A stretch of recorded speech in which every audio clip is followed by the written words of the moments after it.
बिस्मिल्लाहिर्रहमानिर्रहीम। अस्सलाम वालेकुम नाज़रीन, तव्हां ॾिसी रहिया ज़ुल्फ़िकार अली सतो यूट्यूब चैनल। जीअं त अॼु 14 अगस्त 2023 आहे। पाकिस्तान खे आज़ादु थींदे 76 साल थिया आहिनि। अॼु 76वीं वरसी पाकिस्तान जी आज़ादी जी ॾियारे ते मल्हाई वञे थी। मां पूरी पाकिस्तानी क़ौम खे अॼु 76 साल पाकिस्तान जे आज़ादु थियण जे हवाले सां उनखे मुबारकबाद ॾियां थो ऐं इहा उमेदु कयां थो त पाकिस्तान जे लाइ ख़ुसूसी दुआऊं अॼु कंदा त पाकिस्तान जे अंदरि अमन अमान क़ाइमु थिए, मुहबत क़ाइमु थिए ऐं ख़ासि तौर ते इमरान ख़ान सां मुहबत जो इज़हार कयो। इमरान ख़ान अॼु बि जेल में आहे। इमरान ख़ान जो आवाज़ु ॿाहिरि नथो अचे। इमरान ख़ान जे कंहिं बि एक्टिविटीज़ खे पाकिस्तानी क़ौम 23 करोड़ आवाम ताईं, ओवरसीज़ पाकिस्तान ताईं, दुनिया लेवल जे हवाले सां मुल्क जे अंदरि जेकर ॾिठो वञे त हुनजी मुकमल एक्टिविटी खे, बयान खे, हुनजे चहिरे खे छुपायो वञे थो। छाजे करे त हुनखे हिकु अहिड़े केस जे अंदरि सज़ा ॾिनी वई जंहिं जज जी अॼु पूरी दुनिया जे अंदरि तदलील थी रही आहे। पाकिस्तान जी अदालती निज़ाम ते, इंसाफ़ जे निज़ाम ते अॼु बि सुवालिया निशान आहे। जीअं 76 साल खां वठी पाकिस्तानी क़ौम इंसाफ़ जे हवाले सां जेके पंहिंजे इज़हार तशवीश कंदी रही आहे, अॼु बि उहो 2023 पूरी दुनिया हेॾी डेवलप थी चुकी आहे। इंसाफ़ आहे हर मुल्क जे अंदरि। दुनिया जे ख़ासि तौर ते सभिनी मुल्क जे अंदरि इंसाफ़ जे करे ई सॼा मुल्क, सॼी दुनिया तरक़ी करे रही आहे। लेकिन पाकिस्तान अफ़सोस चवणो थो पए त इंसाफ़ 76 सालनि खां वठी पाकिस्तान जी क़ौम खे अॼु बि मायूस कयो आहे। इन करे ख़ासि दुआऊं इंसाफ़ जे लाइ अदालती निज़ाम जे हवाले सां पाकिस्तानी क़ौम घुरे त जीअं इंसाफ़ जो बाला बोल क़ाइमु थिए ऐं उहो सिर्फ़ु ऐं सिर्फ़ु तॾहिं थी सघे थो जॾहिं इमरान ख़ान हिन मुल्क ते क़यादत कंदो, वज़ीर आज़म पाकिस्तान थींदो ऐं इमरान ख़ान ई हिन करप्ट माफ़िया खे दफ़न करे सघे थो।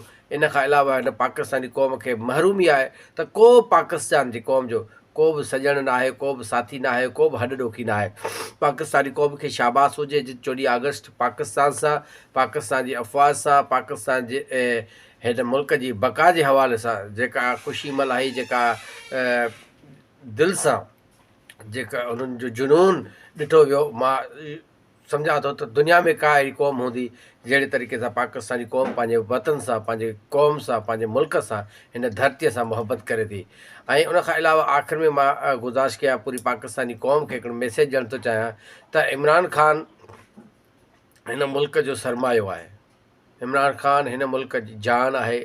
इमरान ख़ान खां सवाइ हिन मुल्क जे अंदरि कंहिं बि तरीक़े सां हीअ क़ौम, मां नथो सम्झां त मूं समेत इन शइ जो तसवर बि करे त को पाकिस्तान जी क़ौम को सुख सां साह खणंदी।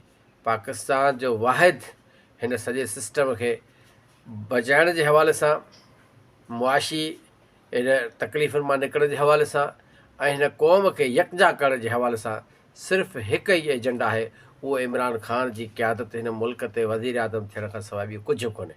इन करे मां पूरी पाकिस्तानी क़ौम सां गॾोगॾु हिन मुल्क जे लाइ दुआ बि घुरां थो त अल्लाह से हिन वतन अज़ीज़ खे हमेशह क़यामत ते क़ाइमु ऐं दाइमु रखे, अमन क़ाइमु करे, इंसाफ़ क़ाइमु करे।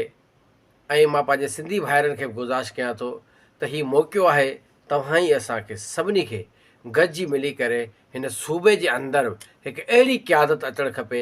अॼु 14 अगस्त जे ॾिहाड़े ते पूरी दुनिया जेका ख़ुशी मल्हाए थी, पूरो मुल्क, तव्हां असां सभु हिकिड़ी क़ौम आहियूं, पाकिस्तानी क़ौम आहियूं, ख़ुशी मल्हायूं था।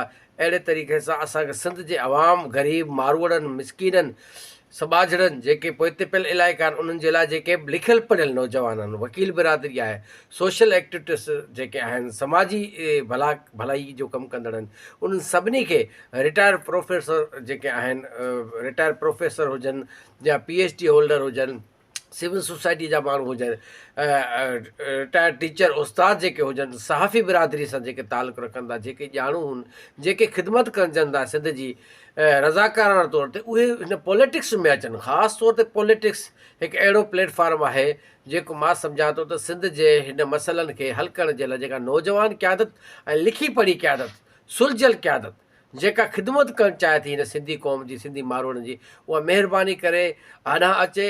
हिन सभिनी जेके बि सियासी आहिनि चहिरा, उन्हनि सभिनी मां असांजो सिंध जो अवाम मायूस थी चुको आहे। तव्हां महिरबानी करे आॾां अचो, हीअ सिंध जी क़ौम, सिंधी अवाम तव्हांखे लबे कंदी। पाकिस्तान ज़िंदाबाद, पाकिस्तान पाईंदाबाद।